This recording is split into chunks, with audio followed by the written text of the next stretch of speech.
سب سے بڑا کائنات کا سچ کیا ہے؟ کہ اللہ وحدہ لا شریک ہے۔ یہ کائنات کی سب سے بڑی صداقت ہے، سب سے بڑی حقیقت ہے، سب سے بڑا کائنات کا یہ ضابطہ ہے کہ اس مخلوق کا خالق، مالک، رازق اللہ ہے۔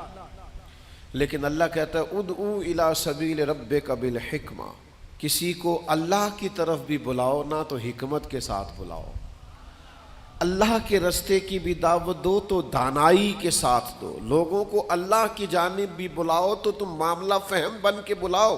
اگر ہم دانائی چھوڑ دیں گے تو بعض اوقات بات ٹھیک بھی ہوگی تو وہ نتیجہ خیز ثابت نہیں ہوگی۔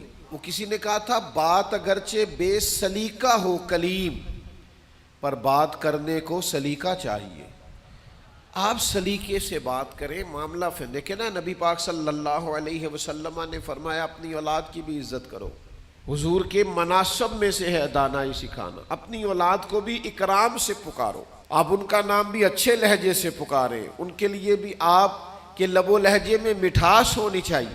لیکن ہمارے ہاں یہ ہوتا ہے کہ بہت ساری جلد بازی، بہت ساری طبیعت کا الجھاؤ، بے چینی، بے قراری، ہر چیز کو سختی سے ٹھیک کرنے کی کوشش کرنا۔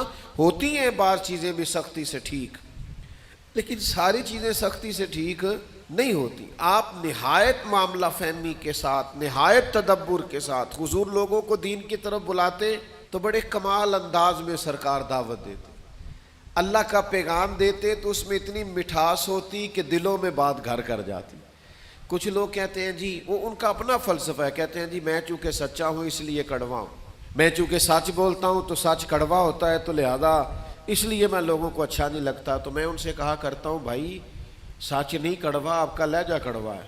کائنات میں سب سے زیادہ سچ مدینے والے محبوب نے بولا ہے، اور اتنا میٹھا کر کے بولا ہے، اتنا پیارا کر کے بولا ہے کہ حضور سچ بولتے جاتے تھے اور سچ دلوں میں اترتا چلا جاتا تھا۔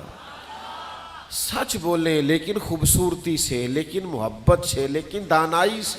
یعنی ایک صحابی آئے تو ان کے چہرے پہ بڑا جلال تھا اور ان کے لہجے میں بڑا غصہ تھا، اور وہ بڑے بے چین اور بڑے بے قرار تھے کہ یا رسول اللہ میں ان مشرکین کو چھوڑوں گا نہیں۔ حضور نے فرمایا کیا ہوا؟